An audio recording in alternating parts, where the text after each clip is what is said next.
Quote, failed miserably in its ability to police itself, end quote. Those words are the assessment of the independent monitor who oversees Albuquerque Police as part of a settlement agreement the city entered way back in 2014. You'll recall that's when the U.S. Department of Justice found it had a pattern of unconstitutional policing. It's another stunning account of APD incompetence by James Ginger. He is the independent monitor.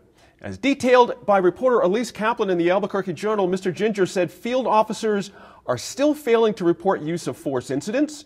Internal affairs investigations are perfunctory.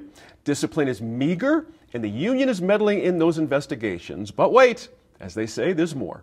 Just after that, Ms. Kaplan reported that an overtime audit revealed 2 APD officers earned more than $100,000 in overtime last year, working the equivalent of 2 full-time jobs. That after the face of the department, Simon Drobick, resigned while under investigation for getting paid for thousands of dollars worth of OT he didn't even work. Ed Perea, I could spend the next 7 minutes reading from a list of what's wrong with this department. You could too, but my word, when is this going to get cleaned up? What's your sense of what's the turn that needs to be taken here from the report by Mr. Ginger? Well, APD has a real PR problem on its hands, and it's coming from a couple of different fronts. You know, clearly the reform process is being criticized by Mr. Ginger. After all this time, I'm sure that the city and its citizens would have liked to have been much further along. But in Mr. Ginger's report, he initially pointed out, he mentions leadership, but when he talks about leadership, it's the entire leadership hierarchy of the police department. I don't think he wanted to give anyone a pass. We understand that the city is currently conducting a national search for its next chief of police. That's going to be an incredibly important selection for the city. I think right now there are trust issues. You know, maybe in some ways it may be fortunate that the pandemic and the election has created a little bit of a distraction over public safety. But as things start to normalize, the election is behind us. We get control of this pandemic.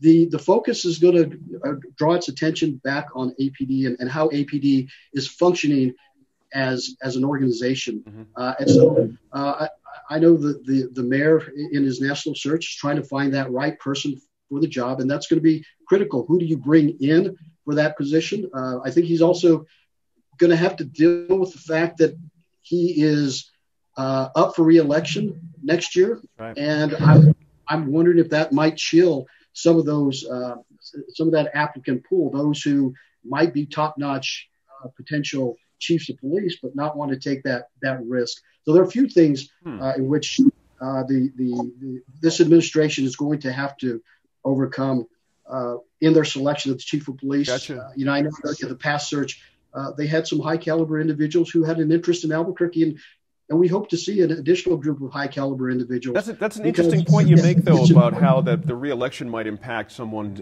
decision to actually take the job or not. Sophie, this situation has spanned at least 3 mayors, if not a whole lot more. But how much does this land in Mayor Keller's lap? Is it more than just firing the Chief Geyer? What's missing here from Mayor Keller's approach?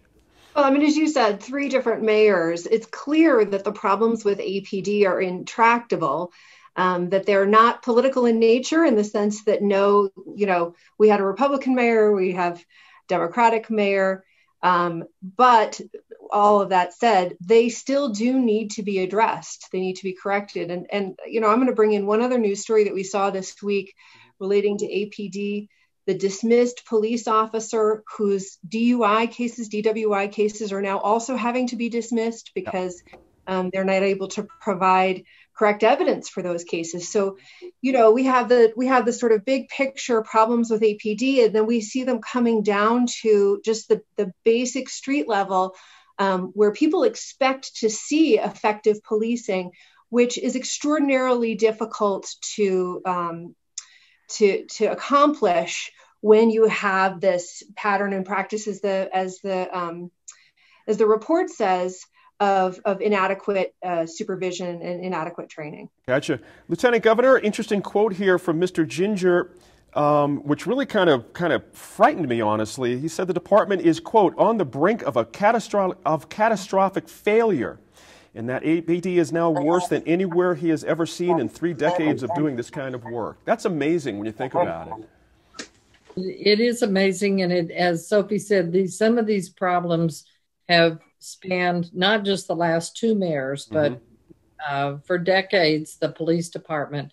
I think we should remember that one of the things that we're seeing in Albuquerque and across the country is the tension between administrations and the police unions, and the intractable nature of maybe the officers and the leadership really taking seriously the need for this change. It sounds like from the monitor's report, they're just going through the motions in many cases when they write their reports. And my advice to any mayoral candidate would be, do not campaign on a promise to change the police department. Right, that's a good point. Everybody campaigns on that idea That's and right. brings it down, and it just doesn't happen. Gotcha. Just got a minute here, Senator. I apologize. Time's just a little tight today. We constantly hear about the bad apple, quote unquote, situation. You know, the defense from law enforcement. Have we seen enough to say it's more than just a few bad apples? I think that perhaps the environment of the department has become harder for someone to stand up and file a complaint or indict a colleague. And then you go back to, I have to, just one quick political thing. I think all of this in the misconceptions and all that stuff of defunding the police, all of that has caused every police department to align themselves even tighter to each other. And so they feel like it's them against the world. Fair point. Now, Yep.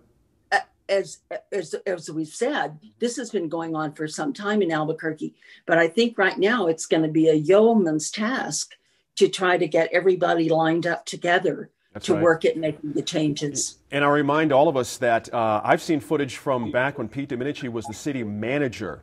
There were protests about the police back then. So when we say 3 mayors, we can peel this thing way back. There will definitely be more bad APD news to report, I'm sure. There always seems to be. But I want to thank you guys for your thoughts and opinions this week for sure.